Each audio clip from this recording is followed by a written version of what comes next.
this is what I hope will be potentially a future book, which I'm tentatively calling The Myth of Secularism. But I'm basically going to share some of my reflections on what is really a work in progress. And looking at a few questions, what is religion? We usually think of it as a relatively limpid concept. Everyone knows what a religion is when they see one. What is deen? That's usually translated, it's an Arabic word, usually translated as religion. And I want to look at whether that translation, which has been called into question by a lot of modern scholars, might have something to it. And finally, what is secularism? And that is an area of considerable sort of contention in the contemporary era, but it's also, in a sense, an ideology that underpins the way in which we organize the world, particularly in the Western world today. So let me begin actually by looking at some competing conceptions of the notion of religion. There are, in a sense, there are a number of conceptions of what constitutes religion in academic scholarship today, but I wanted to actually think about, perhaps start by looking at the Oxford Dictionary's definition of religion. So this is the Oxford Dictionary of English. It's not the OED, the 20-volume sort of mammoth piece of scholarship, but it's basically a work of contemporary English usage, you could say. So how is this word used in English today? And they sort of define religion as the belief in and worship of a superhuman controlling power, especially a personal god or gods. This sounds familiar to most people, but if we think about a religion like Buddhism, which we usually refer to as a religion, about 7% of the global population, 500 million people, there's no concept of God. Some scholars have described it as an atheistic religion. So already, even with our common sense understanding of these things are starting to break down. And so, in a sense, you have these two conceptions of religion within the academy. One is close to the conventional understanding, which we'll have a look at in a moment. But you also have a notion that religion is actually a modern category. It was invented in the modern period after the 17th century. The wars of religion kind of were constitutive of our understanding of religion today. And some scholars also talk about the fact that secularism as an idea develops with the concept of religion. Scholars talk about the fact that, as they would put it, there is no term for religion in pre-modern times. What we refer to as religion doesn't have a pre-modern equivalent. And so that's actually a widespread view, and we'll have a look at it. I shouldn't proceed any further without plugging the work of a colleague at Stanford University, Roshan Abbasi. He's recently written a mammoth article, a 100-page article called Islam and the Invention of Religion, where he's basically criticizing what he describes as the kind of modern orthodoxy in the study of religion, which argues that religion is a modern invention. Rather, he says, that concept can be found early on in the Islamic tradition. And that's something I'll be looking at in a moment. But as I say, the current academic orthodoxy, and it might be a little overstating of the case. I think that there are, a significant number of scholars, and I quote one of them in the transcript, but I'll be sort of quoting him in passing. They hold this kind of traditional concept of religion that I mentioned earlier. But this is the view of Brent Nombre, a scholar whose recent book is a 2013 book published by Yale University Press called Before Religion, A History of a Modern Concept. He actually, early on in his book, defines religion in this way. Religion is anything that sufficiently resembles modern Protestant Christianity. Okay, now stay with him on this. Okay, just let's stick around. So religion is anything that sufficiently resembles modern Protestant Christianity. Such a definition might seem as crass, simplistic, ethnocentric, Christianocentric, and even a bit flippant. It is all of these things, but it is also highly accurate in reflecting the uses of the term in modern languages. Okay, so this is, as I say, this is a very widespread view that basically what happened was modern Protestant Christianity, post-Reformation, kind of develops a conception of itself as a religion. That religion is privatized, that religion is in a sense, to stay in the private realm, stay out of public life. At least that's the dispensation we live with today, for the most part, in a place like the UK. And then Europe exported that concept around the world and said, this is what religion is, get your religions in line with this. So this is kind of the argument that scholars like Brent Nombury are making, that religion has to be privatized. And this is actually something we hear very often in society. We say, well, if it's a religious matter, it's a private matter. It should be privatized. And what he's saying is that conception of religion is actually a distinctly Protestant conception of religion developed after the 17th century, in the wake of the wars of religion. And that, that is actually the, way religion is used in other modern languages as well. And that's a point which I will contest in just a moment, at least with respect to Arabic and other, what scholars call Islamicat languages.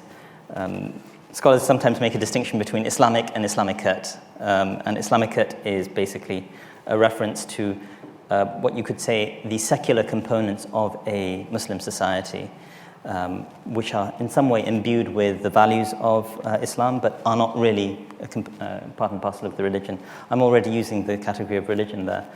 We'll get back to why I think that is justified. Now, I want to ask us to think beyond Europe. And I take my cue from sort of a Bengali historian, my own roots are Bengali as well, from the University of Chicago. He wrote a very prolific author, but this is an influential book he wrote in the year 2000 called Provincializing Europe, Post-Colonial Thought and Historical Difference. So Dipesh Chakrabarty is a scholar of post-colonial studies, and he basically is arguing in this book that when we do history in an academic setting, we are so deeply embedded within a Eurocentric paradigm that it's extremely difficult to escape from it, even though that's something that we should try and do.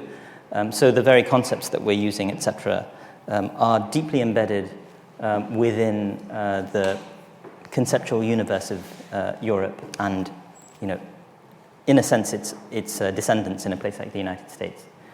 And so, in the spirit of provincializing Europe, I'm trying to ask ourselves, well, what if we, discard this conception of religion and start to think about religion in terms taken from another tradition, the Islamic tradition, for example? Not to say that there's a single unitary conception of religion in any given tradition. And so, on the basis of this, I'm trying to look at, okay, is there an Islamic conception of religion? Okay, and why should that not be as legitimate a basis for our theoretical ruminations on the category of religion, on society, on the way in which society is organized? Why should that not be as legitimate a source for those sorts of reflections as the sort of what some scholars describe as the Eurocentric conception of religion, right? And I think, increasingly it's possible to ask those sorts of questions. I think maybe a generation or two ago, that suggestion would have been sort of dismissed as being, that's not scholarship. Scholarship means you have to respect the canon, right? And that canon is now being brought into question. I think that's a healthy development in our studies. So in Islam, you have a concept of deen. So the term deen is the Arabic word found in the Quran, found in the hadith literature, and I've got a hadith up there. I'll read a section of it, it's terribly long.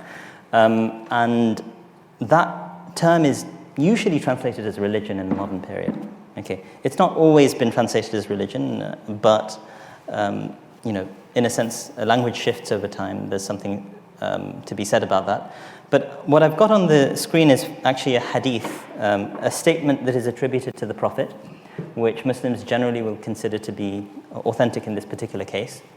Authentically attributed, I've just made a note of where it's found in sort of authoritative Muslim collections. And it's a hadith where it's a statement of the Prophet, or it's actually a narrative of something that happened to the Prophet and his companions, where someone came to the Prophet, completely unfamiliar. It's known as the Gabriel hadith, and so the kind of title gives away who's coming. So Gabriel appears in the form of a human and asks the Prophet, what is Islam? what is iman, which means faith, what is ihsan, which is sometimes translated as spiritual excellence, and then asks a series of other questions. And at the end of that hadith, the Prophet asks one of his companions, do you know who that questioner was? He had gone at that point. And then the companion responds, God and his messenger know best. It's a very pious response.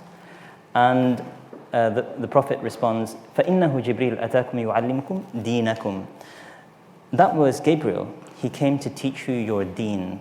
Okay, and so early on in the tradition, you have this term which kind of identifies the entire project, deen. But what's interesting is, and perhaps in contradistinction with some other traditions, and some scholars point out, people like Wilfred Cantwell Smith made this observation over 50 years ago, that Islam is almost unique in history as naming itself. Okay, the scripture in a sense names itself. It has this, it reifies itself, to use a bit of an academic term. And so the Quran itself actually has this is Surah 109, verse 6, where it says, لَكُمْ دِينُكُمْ وَلِيَ دِينٌ. It not only attributes deen to itself or the Muslim community's practices, but also attributes it to the other. It says that you have your religion, we have ours, okay, or I have mine. And this was addressed, according to tradition, to the unbelievers who were persecuting the Prophet, okay, saying, like, let us be. You have your religion, we have ours.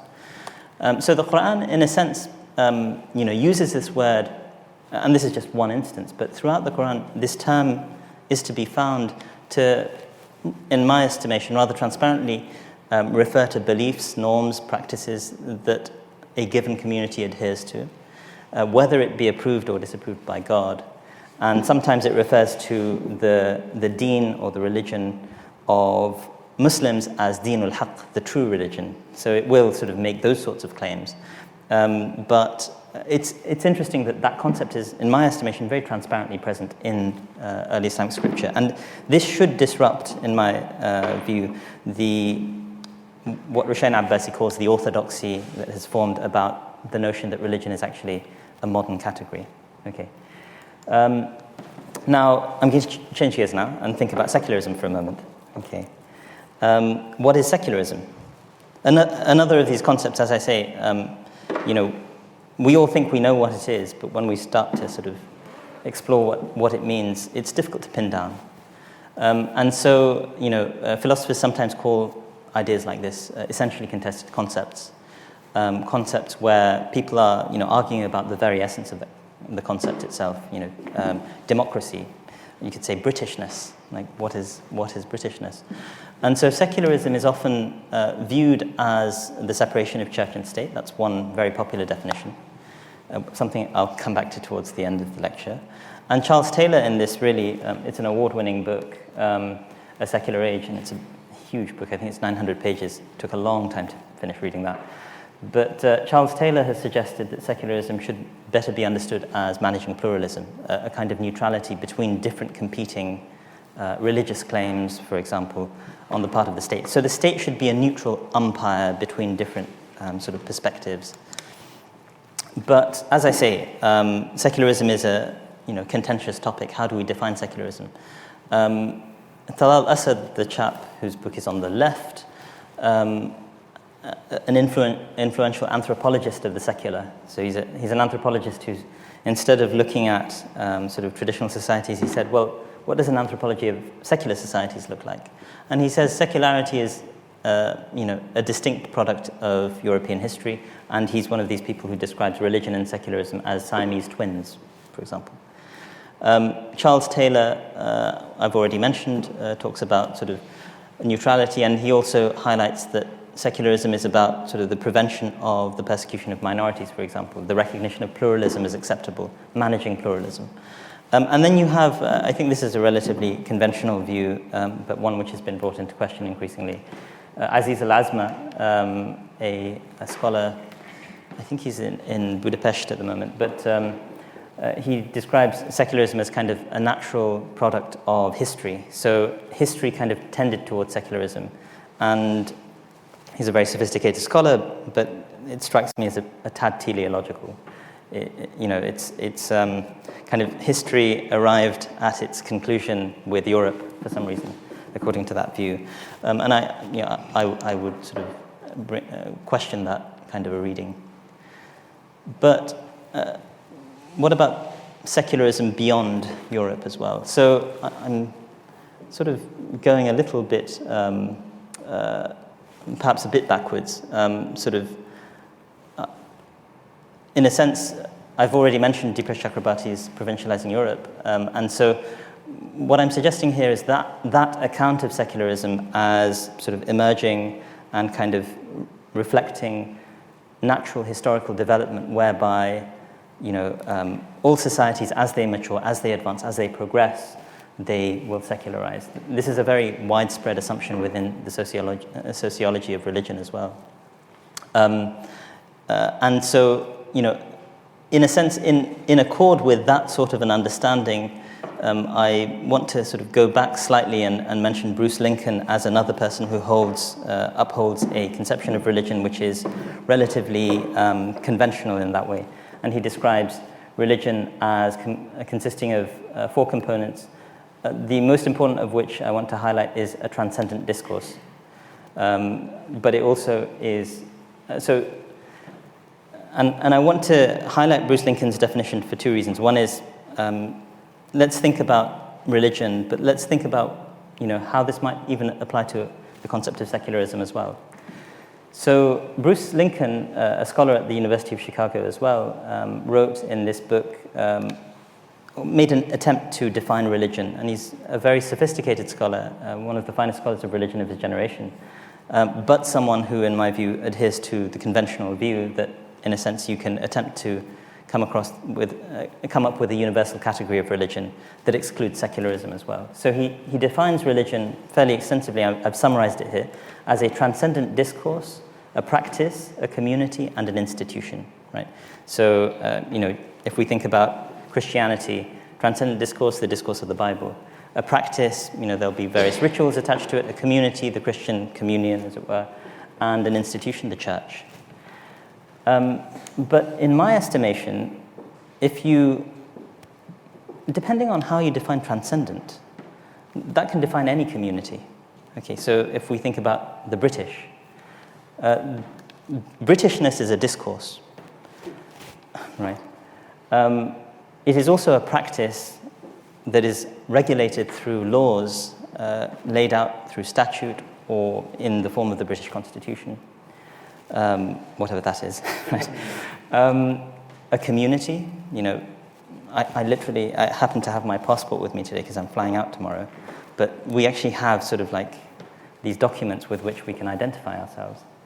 And an institution. The institution, you could say, is the British state, but, I think Britain is an institution in a sense. So, one of the things that I should perhaps highlight here is these are all ideas, right? There's nothing natural in the world which identifies someone as being from some country. These are ideas that we generate and we develop into institutions. The idea of Gresham College is basically a collectivity of people who have continued certain practices over time, right? And in that way, what I'm suggesting here is that what is so different about secularism as a practice compared to a religion? Okay. The term transcendent is what Bruce Lincoln leans on heavily, in my estimation, in order to justify the distinction between religion and secularism. So transcendence, he uses, in my estimation, and he doesn't use the term God, probably bearing in mind a tradition like Buddhism, right? Or other potentially non-theistic practices. I suspect certain forms of other religions, other than Buddhism, and I'm not an expert on Hinduism, would be considered to be transcendent discourses. Buddhism, in a sense, believes in spiritual practices that elevate people to a realm that cannot be accessed by the normal human beings, and so on.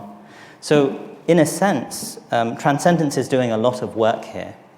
But to my mind, the values that underlie any of these religious systems are transcendent on some level. Okay, and I'm happy to sort of take questions later,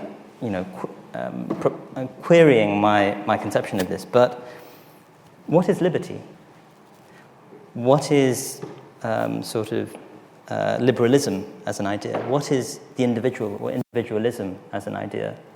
These are transcendent ideas in a sense. They are concepts and conceptions that we elevate to levels of unimpeachability in order to underpin our legal frameworks, in order to recognize what is an acceptable social practice in our communities. What is equality, right? And what I want to suggest is that any normative system has to depend on these norms, which are transcendent ideas on some level. I haven't got the book in the slides, but I'm reminded of William T. Cavanaugh has a wonderful book called The Myth of Religious Violence, where he basically argues that transcendence is something which is a kind of convenient way, it's a sleight of hand to allow for the creation of religion as a category. Okay, so he says that someone who works on Wall Street and has a commitment to capitalism, in a sense, engages in a kind of deifying of the market and may spend hours and hours in rituals of devotion to the market. I suppose to give a sort of a locally relevant example would be the City of London, right? And so I personally think that there's something to that, and I think that the attempt to distinguish between theistic traditions or even something like Buddhism and an idea like secularism hinges on this conception of transcendence, which I think is highly problematic. I should sort of conclude this slide. I didn't mean to take quite so much time on it, but I'm going to plug my colleague Roshan Abbasi's work again as being an extraordinary history. His PhD, 600-page PhD, is a remarkable history of the concept of the secular, not secularism, but the secular, meaning he talks about the distinction between a religious realm and a secular realm as being present within the Islamic tradition from early on and theorized by scholars through history. It's unfortunately unpublished, so if you want to read it, you'll have to fly to Cambridge, Massachusetts and check in at the library of Harvard University. But hopefully it's due for publication in 2023 with Princeton University Press. So if you're interested, that will be a book to look for. Okay, so I've already sort of suggested this, inverting the gaze, secularism as a religion. And I'm taking inverting the gaze as a kind of a decolonial phrase, so to speak. In my estimation, the Islamic view of religion resembles Émile Durkheim's sort of famous definition of religion early on in his enormous book, Les formes élémentaires de la vie religieuse, the elementary forms of the religious life. So this is 1912 work. He passes away 5 years later. It's kind of his, swan song. Sorry, I hope that's not me. This is his great work towards the end of his life. And he defines religion, interestingly enough, without reference to God. He says, a religion is a unified system of beliefs and practices relative to sacred things. That is to say, things set apart and forbidden. So that's his definition of sacred. And in all societies, we set things apart and forbid people from transgressing them, in a sense. And practices which unite into one single moral community called a church, all those who adhere to them. Okay, so he's used the term church. I think, that's a little sort of, I would query the use of that term. But I think to a certain extent, these sorts of conceptions of various modern ideologies as religions is not terribly new. Another example, so this is from 1912, obviously, Émile Durkheim, and he, in a sense, argues towards the end of his book that all societies need religions. If we were to get rid of religion, we'd have to invent a new one. Scarcely a decade later, Carlton Hayes, a scholar historian at Columbia University, writes an essay in a collected volume of essays, Nationalism as a Religion. It's out of copyright, so you can Google it and read it online. And really fascinating. I mean, he expands it later on. I think he published the book form in 1961, so 35 years later. But the book is called Nationalism, a Religion, and this is Nationalism as a Religion. But those sorts of reflections on the way in which various modern ideologies, in a sense, take the place of religions is something which is quite widespread. And so I asked this question, could various modern ideologies be viewed as religions? And here's one potential way of looking at this. Depending on how one defines religion, and I've suggested a few definitions, we could view secularism as a broad church religion, while various secular ideologies, such as liberalism, nationalism, may be seen as denominations or sects, right? I suppose denominations is a less loaded term, but perhaps Nazism and fascism should be considered sects. Okay. And so, in a sense, these are all post-Enlightenment ideologies that predicate themselves on, a world-focused, what Charles Taylor calls, they look through an immanent frame. They look at the world beyond, not as transcendent, as connected somehow to a transcendent world, but only as immanent, only as, interacting with the here and now and worldly time, as it were. And so, this is, I think, a remarkable transition in the history of humanity, in a sense, this kind of shift beyond transcendence. But I also think that this is simply another manifestation of human religion. So these religions are ones which the secular worldly realm, ones in which the secular worldly realm has been converted into an all-encompassing system that has replaced religious traditions. And what do I mean by that? I'm just thinking about an idea like liberalism as something that imbues all of our institutions, or at least it should in a sense. So, we see ourselves as a liberal society.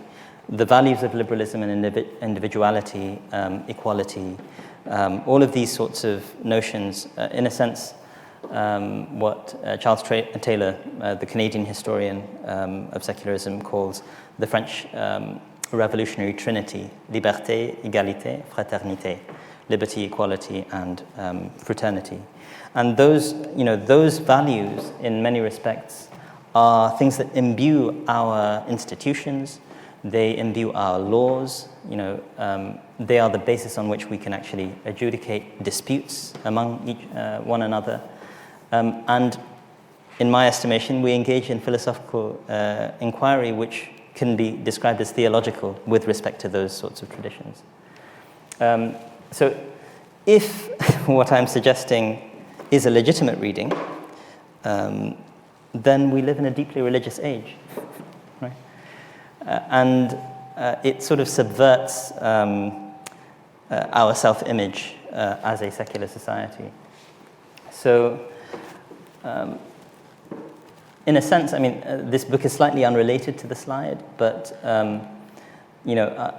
I'm highlighting the limitations of the prevailing understanding of secularism in light of Islam, that a number of modern scholars note that Islam, even as a practice today, even as a tradition today, not only the pre-modern world, bucks the Western trend of secularization in a form of marginalizing religion from the political sphere. Now, most of the time people have rather sort of like unpleasant conceptions of this, partly because of the way in which it has been mediatized. But even beyond the more shocking manifestations that people are used to and form, part of a narrative which is very problematic and skews our understanding of what's actually happening in the world, in my estimation, there are, interesting things to be said about the fact that religiosity in the Muslim world often manifests also in the political sphere. And there isn't really a very widespread conception in parts of the world which have not been deeply touched by secular paradigms that is a bad thing, right? And so, that's something that we can explore in perhaps the Q&A. But it's just something to recognize that the common understanding that secularism is the natural way for humanity and it will gradually sort of secularize the whole world, still held by sort of respected sociologists of religion today, I think really needs to be brought into question, and not in a historical fashion, but in a fashion that's reflective and thinks about the sort of plurality of perspectives that exist in the world. These perspectives remain discursively marginal. So in the broader discourse on, whether it's at an academic level, where there's, I think, greater latitude in this sort of discourse, or certainly in the popular level, they are discursively marginal due to the dominance of certain, in my estimation, narrow views of what, how society should be organized, what we can think, in a sense. So let me give one other example of what we can think of as a nation, as a religion. So I'm taking this again from Carlton Hayes. This is his 1961 book, or no, it says 1960 on there.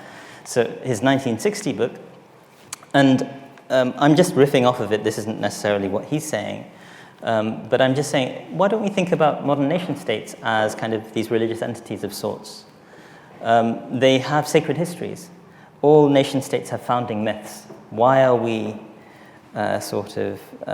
Britain rather than England or Scotland? I guess Scotland might happen, but but why are what makes France France? And younger nations have to kind of invent mythologies about themselves. They create museums. They sort of write histories that are, to a certain extent, an act of creation, not an act of sort of discursive discovery. You could say it's a form of discovery. Creation can also be a form of discovery. And so we have founding myths. We have sacred scriptures, in my estimation. And I had a sort of Moshe Halbertal's book earlier, People of the Book. Constitutions, I mean, it's a bit difficult to say this in the UK, of course, but in some respects, statutory law can be seen as having elements of this. These are texts which cannot be ignored. They are true by definition, right? That's how a scripture works, right? The Constitution of the United States is a good example because, to a certain extent, it's starting to be a bit archaic, right? It's a couple of 100 years old at this point, or more than that. And it's creating all sorts of complications with respect to, for example, the Second Amendment and the right to bear arms and things like that, written in a very different time. Yet, it's not something that can just be discarded. It's a sacred text in practice. Right? And you have a clerical class that adjudicates these sacred texts, various rankings of clerics. The Supreme Court justices are the greatest theologians, the doctors of the church. But you do have a massive theological discourse. I'm describing it somewhat facetiously as a theological discourse, but that's what legal scholars are there for, to mull over these complicated questions as they relate to practice. The philosophers are there to explore the philosophical underpinnings, and sometimes those two realms will overlap as well. You have, as I said, sort of a clerical class. You have unequal in-groups and out-groups. So, religions will have members of that confession and people who are outside of that confession, but we have citizens and foreigners, for example. In fact, we're so committed to our in-groups and out-groups that we create documents to prove that we're a member of one and not a member of another. And people die over these things, of course, right? I mean, it's a tragedy that we're living through in the course of the refugee crisis. And the state, is in a sense this inviolable sort of entity. The state, in a sense, becomes quite sacred. And we can talk about that, but in a sense, the way in which sometimes security is used to run roughshod over liberty is an illustration of, some of these quasi-theological debates. So I hope that this sort of reading of a kind of alternative history of the secular, so to speak, based on an Islamic set of presuppositions, is an interesting one that people may consider taking up. That's my friend Rethinking, the scholar at Stanford, and here is a book by Noah Feldman, who's at Harvard. But in a sense, what we have with secularism is the kind of, in my estimation, the marginalization of traditional religions and replacement with potentially an alternative religion. Rethinking argues in his thesis at one point that Islam's worldliness, actually no, this is in a separate article, but Islam's worldliness may have prevented the formation of secularism within Islamic civilization in the form that we have within Western civilization. In a sense, this is his argument, that there was a kind of harmony, a natural harmony between the secular and the religious within Islam that allowed for that interplay not to create great tension in the way that he suggests was the case in Europe. And Noah Feldman also sort of points out in the political realm, which is, in a sense, the raison d'etre of secularism is the separation of the religious and the political. In the political realm, historically, the political realm was subordinate to a rule of law system. Yes, it was based on the Sharia, but it was a rule of law system that was seen as just and operated in ways that conformed to society's values, rather than what is very often assumed that pre-modern religious polities were in some way, on the basis of religion, despotic. The divine right of kings doesn't really exist in the Islamic tradition, in my reading. Part of the problem, part of the reason I wrote my latest book about the Arab revolutions of 2011 is that there's an attempt to revive, or in a sense, manufacture kind of divine right of kings, or in the case of the Middle East, divine right of dictators. So that is a problem. But this is kind of my last slide, and then I'm just going to read a brief sort of the conclusion to the written version of the paper, which I say is a work in progress. And so there's a lot of stuff here which I don't talk about in that paper, and there's stuff in that paper which I don't talk about here. But in a sense, the implication of what I've said for the last 40 minutes is that it creates a kind of contradiction in secularism's self-image, right? How can secularism be a neutral umpire between religions if it itself is a religion, right? I think this question indicates the need for reassessing our conceptions of various concepts. And I hope that, in a sense, that I've contributed to something useful in that regard. I'm just going to read out, and I hope this is not too much I don't drone too much, but I just wanted to read out a brief section, the conclusion of my article. Of course, secularism rejects the notion that it is analogous to the religions of old. It sees itself as a uniquely rational enterprise that has transcended the superstition of pre-modern religions. Those religions now belonged in the private sphere of the modern secular order. This was essential to maintaining the peace and preventing the world from being riven by superstitious wars over otherworldly salvation, at least in secularism's self-conception. But in fact, secularism was simply, even ingenuously, reenacting the established pattern of a new universal religious project. It had simply come to recognize its own salvific qualities, and thus it was only reasonable that it supersede the primitive paradigm of religion in the public sphere. Secularism was the new dispensation brought for the salvation of humanity, and it was for humanity's own good that it be accepted in one ideological form or another.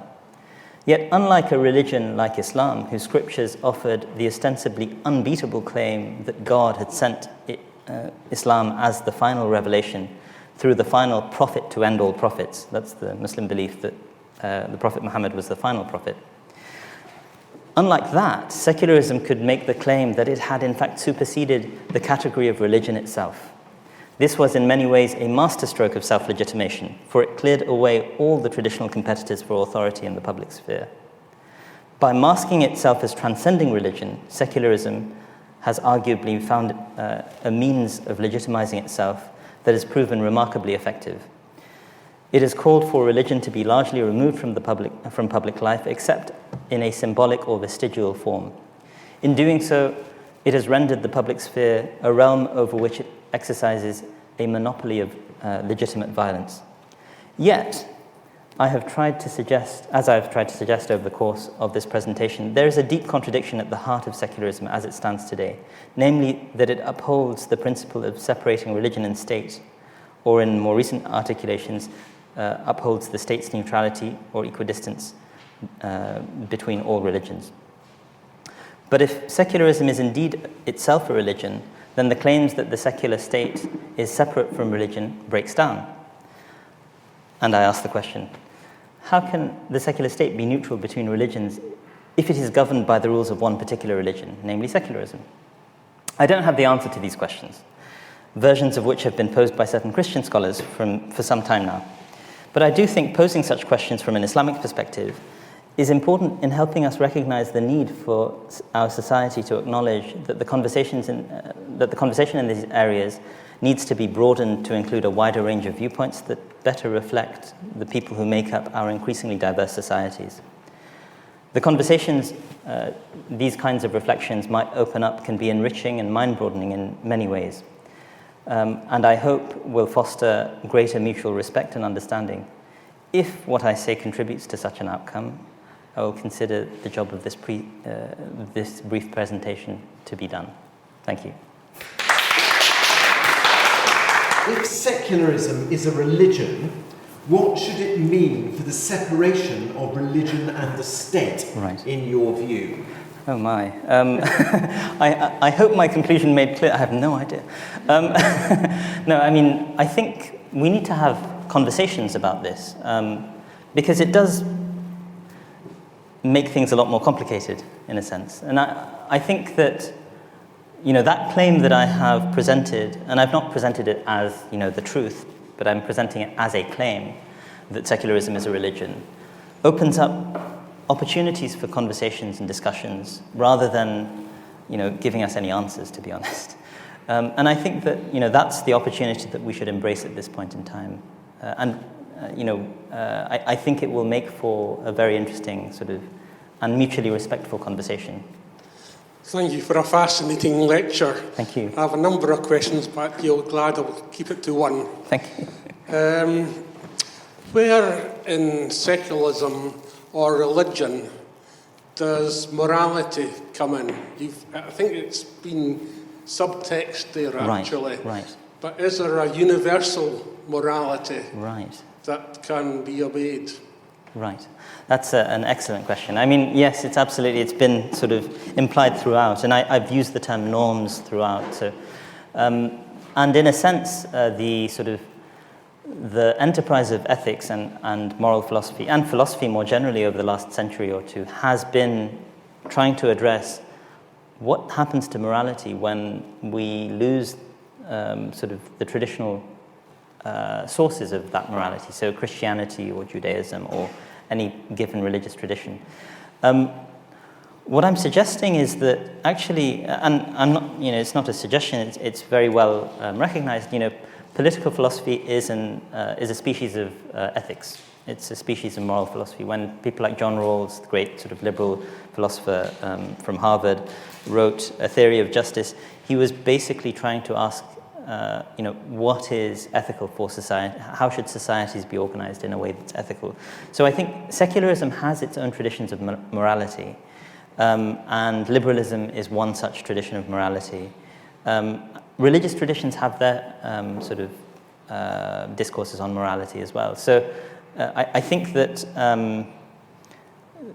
in my estimation, and I haven't figured out a definition for religion from an Islamic conception, but what I take to be broadly speaking, the understanding of religion is a community that, religion is basically a set of norms that govern a community.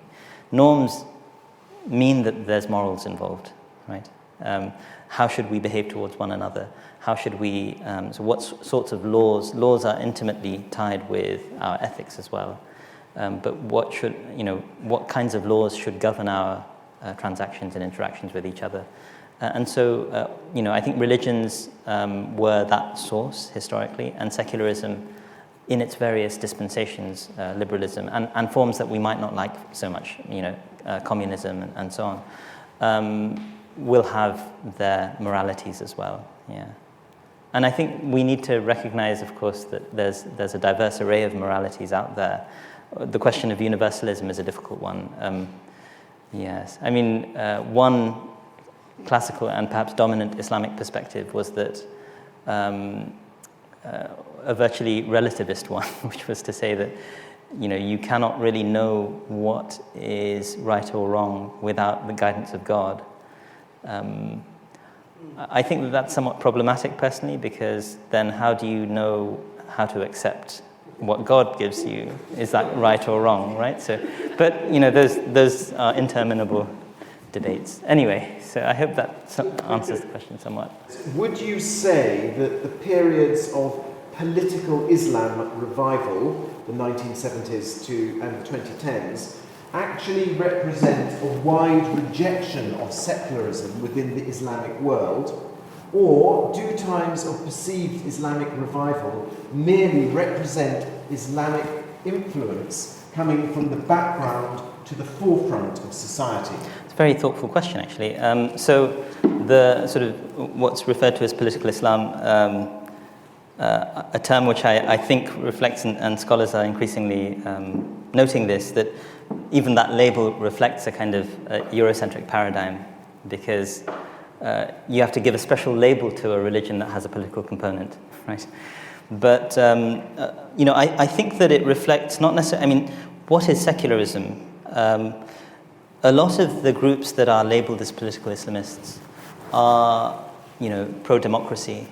They want to uphold, a certain regime of human rights, which in many cases we would recognize. In some cases, there would be tensions with dominant liberal traditions, for example, perhaps on questions of gay rights or, things of that nature.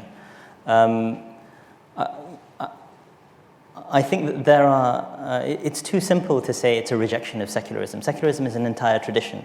There are lots of things that, secularism, in my view, as a religious tradition, has to offer. And not all of those things are problematic. In fact, many of those things are quite positive, in my estimation. And so those elements don't need to be rejected by political Islam, and I don't think are rejected by political Islam. The Muslim Brotherhood, an organization that I've spent some time studying, which is probably the largest and most influential, organization under the label of political Islam, is an organization that is very pro-democracy, that is extremely popular and anti-dictatorship in the Middle East.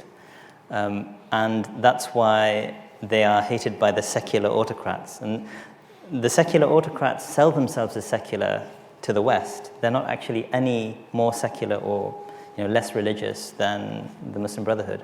That's just a good marketing tool to get sort of the West on your side. So, I think in the region, there are interests, but there's not much to do with the secular religion divide, in my estimation. One thing that really came to mind when thinking about your ultimate conclusion, secularism as a religion, is why is the word secularism used? And it immediately made me think of France, right, and the concept of laicite. Right. And to my mind, and yes, I'd like your observations on this, it's a device, the word secularism. It's a device basically used to make a particular belief system right, seem more important, neutral, and acceptable in a society. And that, in a sense, what happens in France, because right, you have a particular belief system. Right. It's not called a religion. It's put forward under the concept of laicite, right, and it privileges certain historic practices. Right. And so what I'm really interested in is what you think about the use of the word secularism. Why is it used? That's, again, a very thoughtful question. Thank you very much. And France is a very unusual sort of case of, compared to sort of the liberal polities that we might be used to in the Anglophone world. I lived in the United States for more than 5 years, and, religion is quite widespread in society there, and it's invoked in, Congress and all of those sorts of things. And France is a very kind of, laicite is a very aggressive kind of anti-religion, in a sense. And some sociologists of religion actually call it a religion. I mean, not in the sense that I'm talking about. For some reason, and this is something I feel a bit irritated by the way, some sociologists of religion will label as religious secular ideologies which tend to the extreme. So they'll say Nazism, fascism, and perhaps laicite can be considered sort of political religions or something like this. And I'm like, well, everything's a religion. Anyway, so I think at the end of the day, we use labels to, these develop very often organically in the course of debates. The word secularism emerges from a sort of important English thinker, George Holyoake, who wanted to coin a phrase that would not suggest atheism and immorality. I believe he's the one who sort of coined the phrase sort of secularism, but then it kind of takes a life of its own. And as a philosophical system, it sort of develops into a very important and central idea. I think those things happen through historical accident, and then we become wedded to a particular version of that.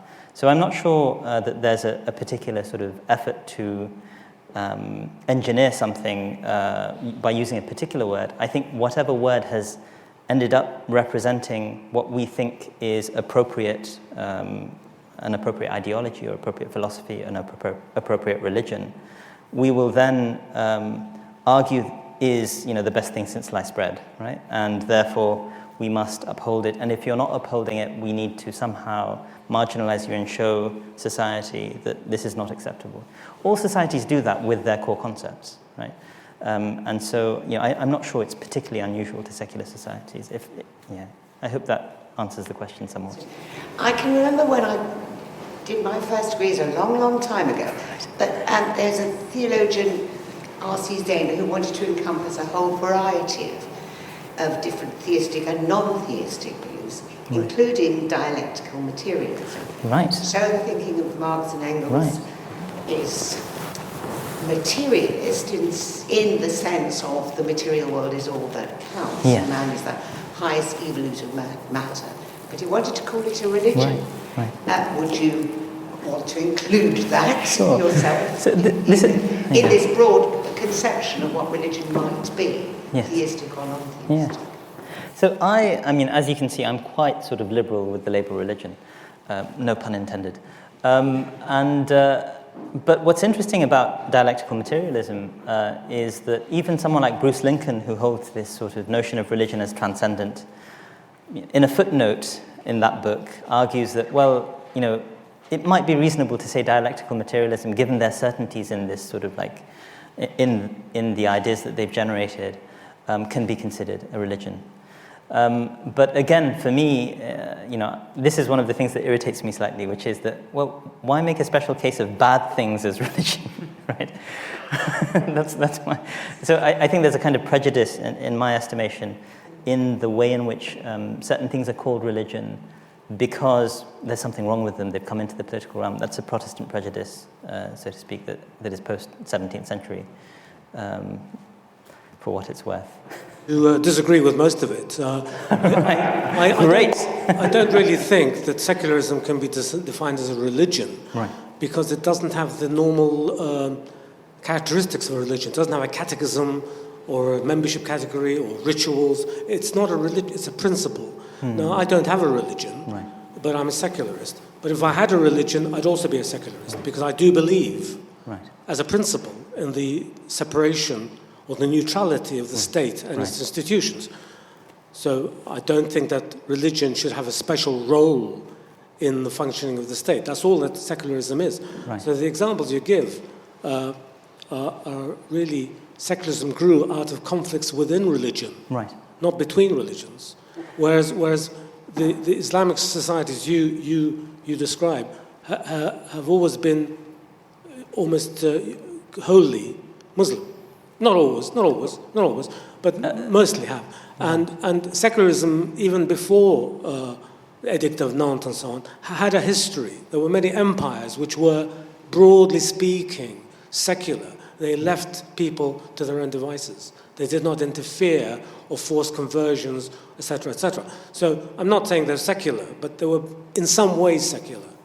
And so secularism has a long history, Right. which you seem to be suggesting somehow it's a completely modern idea. It's not. And There's a lot of stuff that you've mentioned. I'm just trying Yeah, to yeah, keep yeah. up with which points that I wonder if you'd like to sort of like summarize the question in one or two components. well, your definition of secularism as a religion is not substantiated because it does not have the characteristics of a religion. It doesn't have places of worship. It does not have if it's all right, I'll catechism, rituals and so on. Sure, sure. So, how do we define anything, right? What's the on what basis do we define something as religion, something as secularism, right? Basically, the conclusions we'll arrive at will depend on those decisions that are made early on in that sort of thought process. So early on, I kind of set out my stall on how I conceived of religion.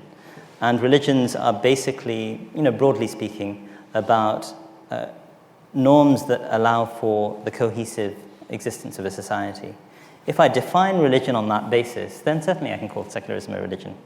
You're defining religion on the basis of, certain other presuppositions. So we can then go and question, the presuppositions themselves. Is it reasonable to say that, if something has a catechism, it is a religion. If something has such and such a component, it is a religion. And I think there are scholars who have argued in that way, as I've mentioned with Bruce Lincoln. But I would suggest that it's perfectly reasonable to develop this kind of a conception of religion. And I think the resistance to that is something that we're better, bringing into question because it shows us a kind of attachment to ideas which are somewhat arbitrary and historically sort of like have come about at a certain point in time for reasons that maybe need to be brought into question. So, yeah, I mean, that would be my sort of broad response to that. We could take specific questions because you raised a lot of, there were a number of aspects to what you mentioned. And I can't recall all of them. I didn't have the presence of mind to make notes at the time. And I'm happy to discuss this with you afterwards. But really, it hinges on how have you defined the category of religion. The way in which you've defined religion, obviously secularism doesn't count as a religion because you've defined it in a way that precludes the possibility of including secularism as a religion. But I've brought into question in the course of my talk, and you're not the only person who does it, plenty of scholars have done that. I've brought into question that approach to the definition of religion.